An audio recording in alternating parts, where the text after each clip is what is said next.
Hello students, मैं अभी वापस से आज आप सभी के साथ जुड़ चुका हूँ। आप सभी को ज्योग्राफी का फर्स्ट चैप्टर डिस्ट्रीब्यूशनल मैप्स पढ़ाने के लिए। Let's begin. और हाँ, हम इस चैप्टर में डिस्ट्रीब्यूशनल मैप्स और उसके अलग अलग वेरिएशंस के बारे में पढ़ेंगे, ना कि पिछले क्लासेस की तरह जहाँ पे आप सभी को सिर्फ डिस्ट्रिक्ट, स्टेट्स और कंट्री के ही मैप्स पढ़ाए जाते थे।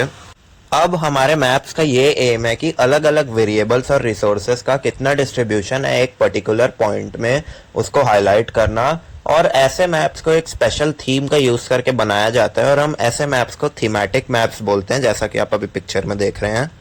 और इन मैप्स का मेन एम सर्टेनली हमें ये बताना होता है कि कौन सा पर्टिकुलर रिसोर्स एक पर्टिकुलर रीजन में पाया जाता है, या कौन सी जगह पे किस प्रकार के वेरिएबल्स ज़्यादा पाए जाते हैं, जैसे कि कोई भी मिनरल हो गया, कोई भी स्टोन हो गया। और ये मैप्स हमें टेम्परेचर, रेनफॉल, पॉपुलेशन जैसी चीज़ों को भी हाईलाइट करने में हेल्प करते हैं। एक मैप्स हमें एक बेटर अंडरस्टैंडिंग दे पाते हैं अलग अलग रिसोर्सेज की जो अलग अलग रीजन में पाए जाते हैं। और इसके 3 टाइप्स होते हैं जो कि डिस्ट्रीब्यूशनल मैप्स में हम बता सकते हैं। सबसे पहला मेथड है हमारा डॉट मेथड, दूसरा मेथड है हमारा क्लोरोप्लेथ मेथड, और तीसरा मेथड है हमारा आइसोप्लेथ मेथड वाला मैप। डॉट मेथड वाला मैप हमारा सबसे पहला टाइप है। और जो भी डॉट मेथड के जितने भी मैप्स बनते हैं वो बेसिकली स्टैटिस्टिकल डेटा को गैदर करके बनाए जाते हैं। और जितनी भी डॉट मैप्स बनाए जाते हैं उनका प्राइमरी और main source of data counting ही होता है। जैसे कि फॉर एग्जांपल आप अगर किसी भी रीजन की पॉपुलेशन काउंट कर रहे हैं तो हम उसको डॉट मैप में डिनोट करेंगे।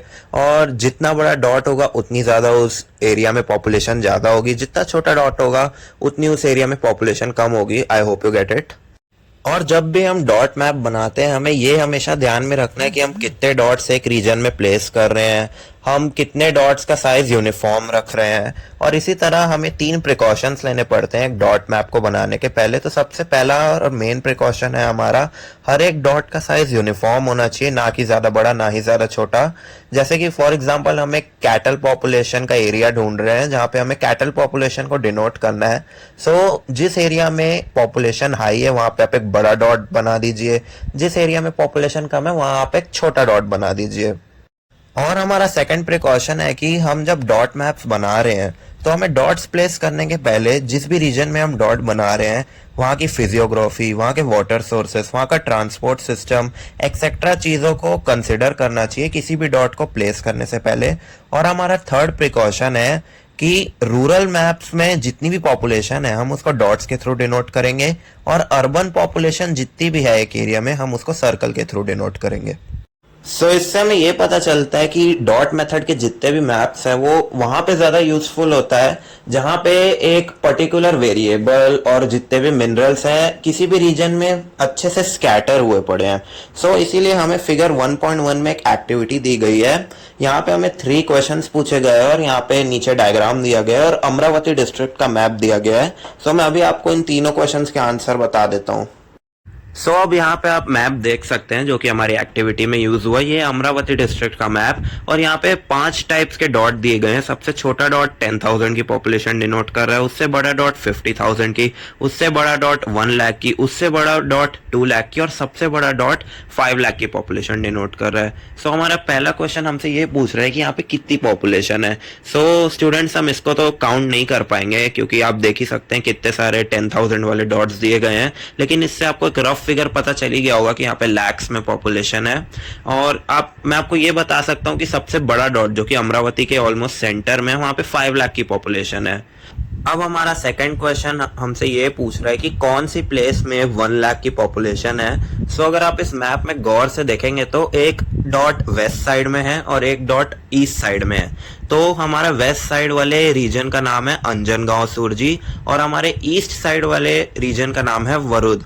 सिमिलरली हमारा थर्ड क्वेश्चन हमसे ये पूछ रहा है कि सबसे ज्यादा स्पार्स पॉपुलेशन कहाँ पे है, सबसे कम डिस्ट्रीब्यूशन ऑफ पॉपुलेशन कौन से एरिया में। अगर आप गौर से देखेंगे तो आंचलपुर के ऊपर वाले एरिया और वहां से नॉर्थ वेस्ट वाले रीजन में बहुत कम डॉट्स दिए गए हैं, वहां पे 10,000 के भी डॉट्स ज्यादा नहीं है। इसका आंसर है north west of the map. अब हमारे सेकंड टाइप के मैप का नाम है क्लोरोप्लेथ मैप। ये मैप बेसिकली डॉट मेथड से बहुत ही ज़्यादा डिफरेंट है, और जैसा कि आप स्क्रीन में देख सकते हैं ये मैप किसी भी डेटा को हाईलाइट करने के लिए अलग अलग कलर शेड्स में रिप्रेजेंट करता है अपने आप को। जैसे कि फॉर इंस्टेंस हम पॉपुलेशन ही ले सकते हैं या फिर किसी भी कैटल की पॉपुलेशन ले सकते हैं यूएस में। सो आप देख सकते हैं जो भी सबसे ज़्यादा डार्क हाईलाइट वाला एरिया है वहाँ पे सबसे ज़्यादा पॉपुलेशन होगी, और धीरे धीरे जैसे इसके कलर्स फेड होते जाएंगे वहां पे कम पॉपुलेशन मिलेगी हमको कैटल की। अब बेसिकली कोरोप्लेथ मेथड वाले मैप्स को डिजाइन करने के लिए जो भी हमको इन्फॉर्मेशन मिलती है वो बेसिकली हमको या तो सर्वेज या तो सैटेलाइट ब्रॉडकास्टिंग, न्यूज़पेपर और अलग अलग सोर्सेज के थ्रू ही मिल पाती है। और इन मैप्स की एक स्पेशलिटी ये है कि ये आपको दो अलग अलग वेरिएशंस में मिलते हैं। एक आपको कलर वेरिएशन मिलेगा इन्हीं मैप्स का, और दूसरा आपको इन्हीं मैप्स में एक और वेरिएशन देखने को मिलता है जो कि टिंट होता है, ब्लैक एंड व्हाइट टिंट्स का यूज किया जाता है। सो मेरे हिसाब से तो आपको ज्यादा प्रायोरिटी कलर टिंट्स को ही देनी चाहिए, क्योंकि वो आपको ईजी भी पड़ेंगे और एग्जाम में भी शायद आपसे कलर टिंट का ही एग्जाम्पल देके पूछा जाए। अब अगर हम पॉपुलेशन को ही हमारा वेरिएबल मान के चले तो इन मैप्स को डिजाइन करते समय ऐसा तो होगा नहीं कि एक एरिया में पूरी पॉपुलेशन रहती है और दूसरा एरिया पूरा खाली है। सो बेसिकली ये मैप्स को डिजाइन करने के पहले जो भी सब एडमिनिस्ट्रेटिव रीजन होगा एक पर्टिकुलर एरिया के, उनको एक वैल्यू डिनोट कर दी जाती है। जैसा कि हमने डॉट मैप में देखा था, सबसे बड़े डॉट की ज्यादा वैल्यू और छोटे डॉट्स के होते होते कम वैल्यू। सो बेसिकली यहाँ पे भी वही होता है। अगर हम पॉपुलेशन को लेते हैं तो जितना ज्यादा डार्कर एरिया उतनी वहाँ पे ज्यादा पॉपुलेशन रह रही है, और जैसे ही वो कलर फेड हो रहा है वहाँ पे पॉपुलेशन गिरना चालू हो रही है और हमें वहाँ उसका डिक्लाइन मिलेगा। सो अब आपको फिगर 1.2a और फिगर 1.2b में दो क्लोरोप्लेथ मैप्स दिए गए हैं अमरावती डिस्ट्रिक्ट की। यहाँ पे भी हमको पॉपुलेशन वेरिएबल दिया गया है और हमें एक एक्टिविटी गिवन है। सो फटाफट हम इस एक्टिविटी को सॉल्व करते हैं। सो अब आप इस मैप को देख सकते हैं, ये क्लोरोप्लेथ मैप अमरावती डिस्ट्रिक्ट का, और यहाँ पे आप देख सकते हैं कलर शेड इसको यूज किया गया और उनको अलग अलग वैल्यू दी गई है। सो हमारा सबसे पहला क्वेश्चन है कि कौन से तालुका में 301 से लेकर 400 तक के डेंसिटी वाली पॉपुलेशन का एरिया है। सो अगर हम देखेंगे तो 301 से 400 वाले जो कलर हैं वो मुझे अंजनगांव सिरजी में दिख रहा है, तो इसका आंसर है अंजनगांव सिरजी।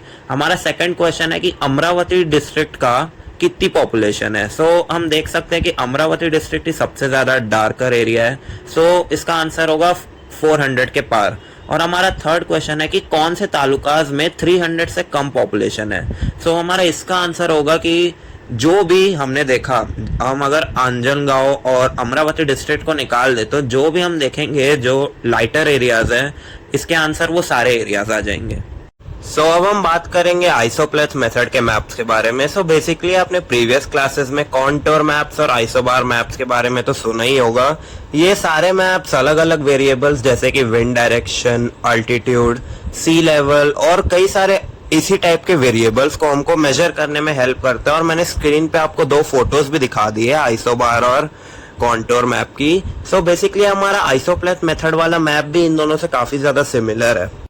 अब हमारे आइसोप्लेथ मेथड वाले मैप्स को डिजाइन करने से पहले हमारा जो स्टैटिस्टिकल डेटा है उनको बहुत प्रायोरिटी दी जाती है, क्योंकि ये मैप्स में एकदम पिन पॉइंट एक्यूरेट डेटा लिया जाता है। हम सैटेलाइट्स का यूज करते हैं इसका डेटा अक्वायर करने के लिए, हम न्यूज़पेपर्स का यूज करते हैं, हम टीवी चैनल्स का यूज करते हैं, क्योंकि हमको इन मैप्स में पॉइंट रिलेटेड डेटा को शो करना पड़ता है। So basically point related data आप समझ सकते हैं, जैसे कि अमरावती डिस्ट्रिक्ट का मैंने आपको मैप दिखाया था, उसमें से आप कोई भी एक पर्टिकुलर जगह उठा के देख लीजिए। अगर फॉर इंस्टेंस हमको वहां का रेनफॉल कैलकुलेट करना है, सो हमको उस पर्टिकुलर जगह का एक एक्यूरेट डेटा चाहिए होगा वहां पे एक आइसोप्लेथ मेथड का मैप बनाने के लिए, और पॉइंट रिलेटेड डेटा ही सबसे ज्यादा लायबल है आइसोप्लेथ मेथड के सारे मैप्स के लिए। अब आप जितने भी आइसोप्लेथ मेथड वाले मैप्स देखेंगे उनमें से सबसे पहले कोई भी एक लोकेशन में एक पर्टिकुलर रीजन को एक पर्टिकुलर डेटा अलॉट कर दिया जाता है। फॉर इंस्टेंस हम रेनफॉल ले रहे हैं, सो अमरावती डिस्ट्रिक्ट में जितने भी लोकेशंस होगी वहां पे एक पिन रिलेटेड डेटा यानी कि एक सिंगल डेटा वहां को अलॉट किया जाएगा, और फिर एक बहुत बड़े मार्जिन में हम कैलकुलेट कर सकते हैं कि कितनी रेनफॉल कौन से रीजन में हो रही है।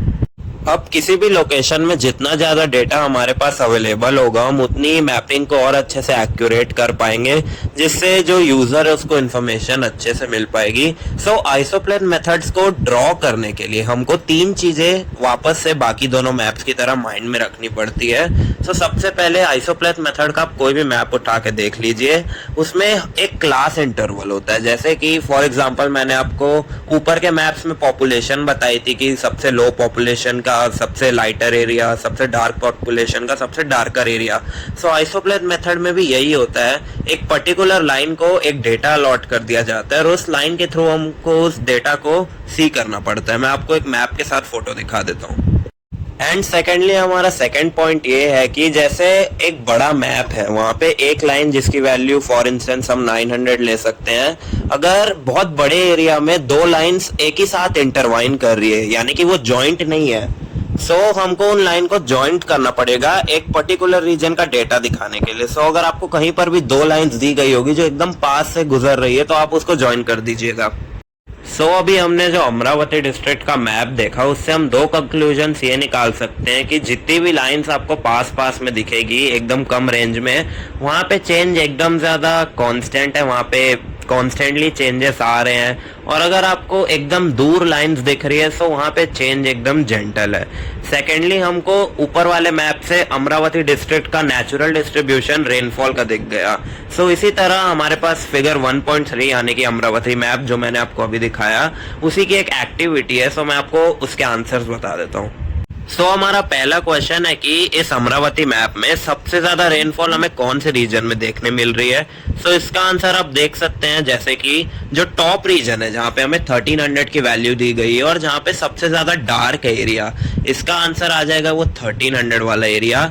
और हमारा सेकंड क्वेश्चन है कि कौन से रीजन में स्लोली रेनफॉल डिक्लाइन कर रही है। अगर आप मैप को गौर से देखेंगे आपको यही टॉप मोस्ट रीजन में अगर आप लेफ्ट जाएंगे वहां पे आपको एक 800 की वैल्यू दी गई है और वो वाला जो पोर्शन है वो सबसे ज्यादा लाइट है। इसका आंसर होगा टुवर्ड्स द वेस्ट। और हमारा थर्ड एंड फाइनल क्वेश्चन है कि इस पूरे मैप में पूरे रेनफॉल की सबसे कम वैल्यू कहाँ दी गई है। अगेन इसका आंसर पिछले ही क्वेश्चन की तरह 800 आ जाएगा। हमारे जो पूरा चैप्टर है उसका लर्निंग वाला पार्ट अब कंक्लूड हो चुका है। अब आगे ये चैप्टर्स में हमको क्लोरोप्लेथ मेथड, डॉट मेथड और आइसोप्लेथ मेथड की 3-4 एक्टिविटीज दी गई है, जो आपका मैं होमवर्क कह सकता हूँ, क्योंकि आपकी भी नॉलेज बढ़ेगी अगर आप इन सारी एक्टिविटीज को खुद से सॉल्व करेंगे।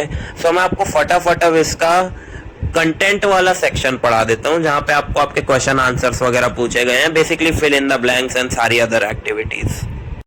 अब हम ये जितनी भी एक्सरसाइजेज हैं, जो छोटी एक्सरसाइजेज है आपके क्वेश्चन आंसर्स के अलावा, अब हम इन सबको सॉल्व कर लेते हैं। हमारा सबसे पहला क्वेश्चन है, give reason why the following sentences are right और रॉन्ग। इसमें हमारा सबसे पहला सेंटेंस है, the main aim of distributional maps is to show location. इसका आंसर मेरे हिसाब से आप सभी को पता ही होगा, इसका आंसर है नो, क्योंकि डिस्ट्रीब्यूशनल मैप्स का मेन रीजन होता है जितने भी ये वेरिएबल्स हो गए जो मैंने आपको ऊपर बताए, पॉपुलेशन, एल्टीट्यूड, सी लेवल, जितने भी ये थीमेटिक मैप्स आ गए, डॉट मैप, क्लोरोप्लेथ मैप और आइसोप्लेथ मैप में जितने भी वेरिएबल्स आते हैं डिस्ट्रीब्यूशनल मैप्स का, उन्हीं मैप्स को शो करने का काम होता है। एंड हमारा सेकंड क्वेश्चन है कि in choropleth map only 1 value is assigned to the sub administrative unit. जी हाँ, इसका आंसर है ट्रू। आई होप आप सभी ने गेस कर लिया होगा। क्लोरोप्लेथ मैप आपको मैं रिकैप दे देता हूँ कि जो हाईलाइट वाले मैप थे, कलर हाईलाइट्स वाले, वहां आप सभी को पता ही होगा डार्कर एरिया को एक हाई वैल्यू असाइन कर दी जाती है और जैसे जैसे टिंट हो रहा है एरिया, जैसे जैसे फेड हो रहा है, वहां पे लोअर वैल्यूज असाइन कर दी जाती है। अब हमारा थर्ड क्वेश्चन है, in choropleth map the colours and tints do not change according to the values of variables. इसका तो आंसर हमने सेकंड क्वेश्चन में डिस्कस कर लिया। इसका आंसर है नो, क्योंकि क्लोरोप्लेथ मेथड में जितने भी कलर्स और टिंट्स होते हैं बाय वैल्यू वो फेड होते जाते हैं या तो वो और स्ट्रॉन्ग होते जाते हैं। इसका आंसर है रॉन्ग। हमारा फोर्थ क्वेश्चन है, choropleth maps are used to show altitudes. इसका आंसर है नो। क्लोरोप्लेथ मैप्स बेसिकली आपको पॉपुलेशन हो गया और जितने भी टाइप के दूसरे स्टैटिस्टिकल डेटाज होते हैं उनको हेल्प करता है डिनोट करने में, लेकिन एल्टीट्यूड्स की बात आती है तो वो आइसोप्लेथ मैप की कैटेगरी में आ जाता है। हमारा फिफ्थ क्वेश्चन है isopleth maps are used to show population distribution. So नहीं, इसका आंसर है डॉट मैप और क्लोरोप्लेथ मैप। अब हमारा सिक्स क्वेश्चन आ गया है in dot method every dot should have an appropriate scale. So इसका आंसर है हाँ, डॉट मेथड के जितने भी मैप हो गए आप उनमें नोटिस करते ही होंगे कि डॉट का साइज वेरिएबल करता है। बेसिकली हर एक डॉट का साइज डिफरेंट होता है, अलग अलग होता है एक दूसरे से। अगर हम पॉपुलेशन गिन रहे हैं तो आपको पता ही है जहां जितनी पॉपुलेशन वहां उतना बड़ा डॉट असाइन कर दिया जाता है, जहां जितनी कम पॉपुलेशन वहां उतना छोटा डॉट। हमारा सेवेंथ क्वेश्चन है isopleth maps are not made using isolines. So इसका आंसर भी हो जाता है रॉन्ग, क्योंकि मैंने ऑलरेडी ऊपर डिस्कस कर चुका आइसोप्लेथ मेथड वाले टॉपिक में कि जितने भी आइसोप्लेथ मेथड वाले मैप्स होते हैं उन सब में आइसोलाइंस का यूज किया जाता है, जिसमें एक वैल्यू डिनोट कर दी जाती है हर एक लाइन को। और हमारा एट्थ एंड फाइनल क्वेश्चन है distribution of various geographical elements can be shown using dot method. So इसका आंसर है नहीं, इसके लिए हम आइसोप्लेथ मेथड वाले मैप्स यूज करते हैं। डॉट मेथड के बेसिकली जो मैप्स होते हैं वो एक एरिया में कौन सी चीजें फ्रीली स्कैटर्ड है उन सारी चीजों को हेल्प करता है डिनोट करने में, ना कि ज्योग्राफिकल एलिमेंट्स को। इसके लिए हम बेसिकली क्लोरोप्लेथ मेथड वाले मैप्स भी नहीं, हम इसके लिए बस आइसोप्लेथ मेथड वाले ही मैप्स यूज करते हैं। सो हमारा सेकंड क्वेश्चन है आंसर इन ब्रीफ। सो ये तो बेसिकली आपको ही करना पड़ेगा वरना वीडियो बहुत लंबी खिंचा जाएगी। सो हमारा थर्ड क्वेश्चन है which method will you use for the following information. So हमारा पहला क्वेश्चन है taluka wise wheat production in the district. So इसका आंसर हो गया dot method. I hope you all got it right. Second वाला question है distribution of altitude of the land in the district. So guys, आप जहां पर भी एल्टीट्यूड और ये ज्योग्राफिकल एलिमेंट सुनते हैं तो आपको वहां पे बिना किसी और चीज को सोचे आइसोप्लेथ पे टिक लगा देना है। और हमारा थर्ड क्वेश्चन है distribution of domestic animals in the state. So again इसका आंसर डॉट मेथड होगा, क्योंकि डोमेस्टिक एनिमल्स एक फ्रीली स्कैटर्ड जगह पे रोम कर रहे हैं। सो वहां पे डॉट मेथड वाला ही मैप हमको काम आएगा। हमारा फोर्थ क्वेश्चन है the distribution of population density in India. So basically इसका आंसर क्लोरोप्लेथ मैप है इन बुक, लेकिन आप इसका आंसर डॉट मैप भी लिख सकते हैं, क्योंकि दोनों ही पॉपुलेशन को हमको काउंट करने में हेल्प करता है। लेकिन फॉर सेफ्टी अगर आपसे क्वेश्चन एग्जाम में पूछा जाता है तो आप क्लोरोप्लेथ मैप ही यूज कीजिएगा। एंड हमारा फिफ्थ एंड लास्ट क्वेश्चन है temperature distribution in Maharashtra state. Again यहाँ पे ज्योग्राफिकल एलिमेंट आ गए, सो बिना किसी चीज को सोचे आपको यहाँ पे आइसोप्लेथ मेथड लिख देना है। सो अब हमारा fourth and the final question है इस चैप्टर में study the population distribution of Kolhapur district and answer the following questions. So ठीक है, अब हम इस एक्टिविटी को सॉल्व करके इस चैप्टर को समाप्त करते हैं। सो हमारा सबसे पहला क्वेश्चन है कि इस मैप को डिनोट करने के लिए कौन सा मेथड यूज किया गया, is it choropleth, is it dot method और is it isopleth method. So इसका बहुत ही बेसिक आंसर है डॉट मेथड वाला मैप। आप देख ही सकते हैं पूरे रीजन में डॉट्स ही डॉट्स स्कैटर्ड हुए पड़े हैं। हमारा सेकंड क्वेश्चन है कि रीजनल डिस्ट्रीब्यूशनल पॉपुलेशन कैसी है इस पूरे डिस्ट्रिक्ट में। सो बेसिकली अब हम यहाँ देखेंगे तो ईस्टर्न पोर्शन वाला जो हमारा मैप है वहां पे पॉपुलेशन एकदम ही डेंस है, लेकिन हम जैसे ही ईस्ट टू वेस्ट ट्रैवल करेंगे हमारी पॉपुलेशन धीरे धीरे स्पार्स होते जाएगी। सो हमारा थर्ड क्वेश्चन है कि इस पूरे मैप में सबसे ज्यादा पॉपुलेशन कौन से डिस्ट्रिक्ट में है। सो अगर आप बेसिकली देख सकते हैं तो जो कोल्हापुर डिस्ट्रिक्ट है करवीर तालुका, वहां पे सबसे बड़ा डॉट दिया गया और सबसे बड़ा डॉट 20 लाख की पॉपुलेशन को डिनोट कर रहा है। सो इसका आंसर हो जाएगा कोल्हापुर डिस्ट्रिक्ट करवीर तालुका, और सबसे बड़ा डॉट 20 लाख को डिनोट कर रहा है। सो इसका आंसर हो जाएगा 20 लाख। हमारा फोर्थ क्वेश्चन है कि सबसे कम पॉपुलेशन कौन से तालुका में है। सो अगर हम वेस्ट साइड वाले तालुकाज में देखेंगे तो वहां सब में ही कम पॉपुलेशन है, लेकिन अपर वेस्ट वाले सेक्शन में आप देखेंगे तो गगन बावड़ा करके एक तालुका है, वहां सबसे लीस्ट पॉपुलेशन है। सो स्टूडेंट्स, इसी तरह हमारा ये काफी लेंदी चैप्टर डिस्ट्रीब्यूशनल मैप यहीं पे एंड होता है। मैंने आई होप आप सभी को सारी एक्टिविटीज और एक्सरसाइजेस अच्छे से एक्सप्लेन कर दी है। जो कुछ एक्टिविटीज मैंने आपको होमवर्क दी है, बी श्योर आप उसको सॉल्व कर सके। आप सभी का जीके बढ़ेगा और आपकी हेल्प होगी एग्जाम में वैसे ही क्वेश्चन को सॉल्व करने के लिए। So thank you for watching the whole video. Be sure to like and subscribe. Thank you very much. Have a great day.